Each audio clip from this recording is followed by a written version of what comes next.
الرحمن علم القرآن خلق الإنسان علمه البيان الشمس والقمر بحسبان والنجم والشجر يسجدان والسماء رفعها ووضع الميزان ألا تطغوا في الميزان وأقيموا الوزن بالقسط ولا تخسروا الميزان والأرض وضعها للأنام فيها فاكهة والنخل ذات الأكمام والحب ذو العصف والريحان فبأي آلاء ربكما تكذبان خلق الإنسان من صلصال كالفخار وخلق الجان من مارج من نار فبأي آلاء ربكما تكذبان رب المشرقين ورب المغربين فبأي آلاء ربكما تكذبان مرج البحرين يلتقيان بينهما برزخ لا يبغيان فبأي آلاء ربكما تكذبان يخرج منهما اللؤلؤ والمرجان فبأي آلاء ربكما تكذبان وله الجوار المنشآت في البحر كالأعلام فبأي آلاء ربكما تكذبان كل من عليها فان ويبقى وجه ربك ذو الجلال والإكرام فبأي آلاء ربكما تكذبان يسأله من في السماوات والأرض كل يوم هو في شأن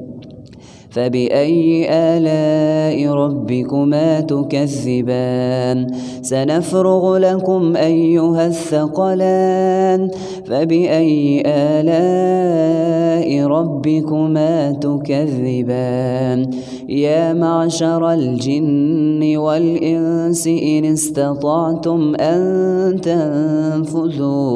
إن استطعتم أن تنفذوا من أقطار السماوات والأرض فانفذوا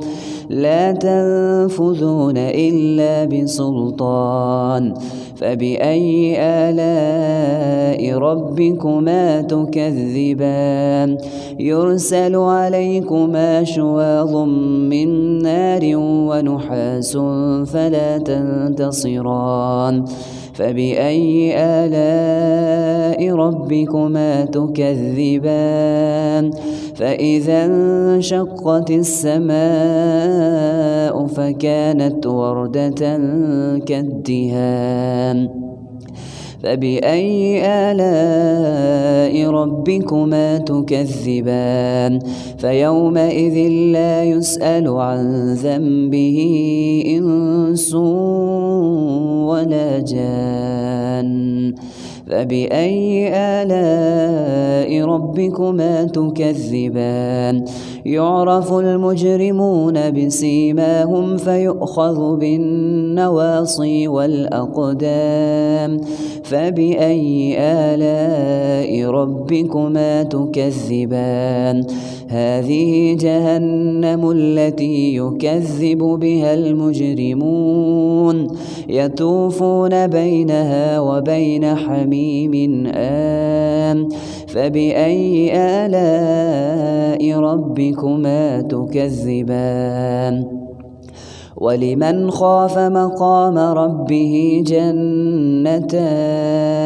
فبأي آلاء ربكما تكذبان ذواتا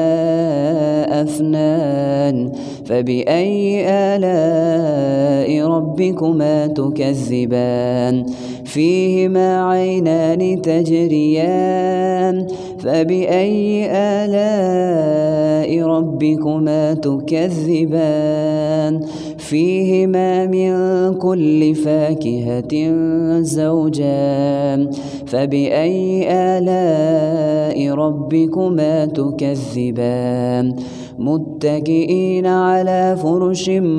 بطائنها من استبرق وجنى الجنتين دان فبأي آلاء ربكما تكذبان فيهن قاصرات الطرف لم يطمثهن إنس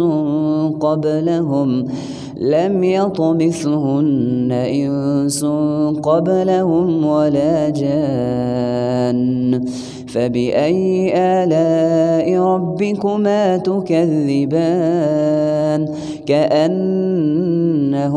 الياقوت والمرجان فبأي آلاء ربكما تكذبان هل جزاء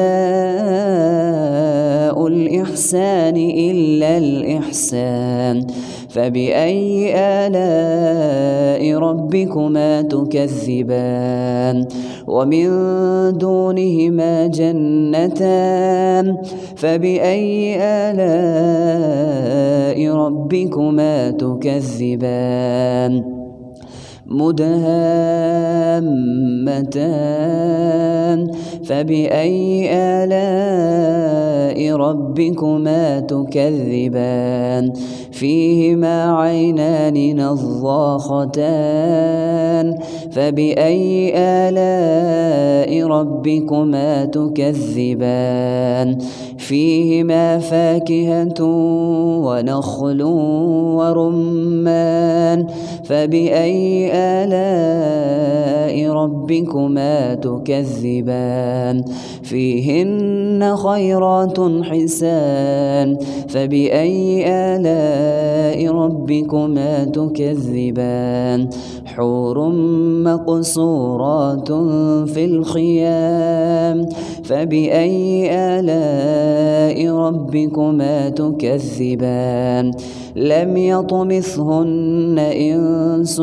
قبلهم ولا جان فبأي آلاء ربكما تكذبان متكئين على رفرف خضر وعبقري حسان فبأي آلاء ربكما تكذبان تبارك اسم ربك ذي الجلال والإكرام.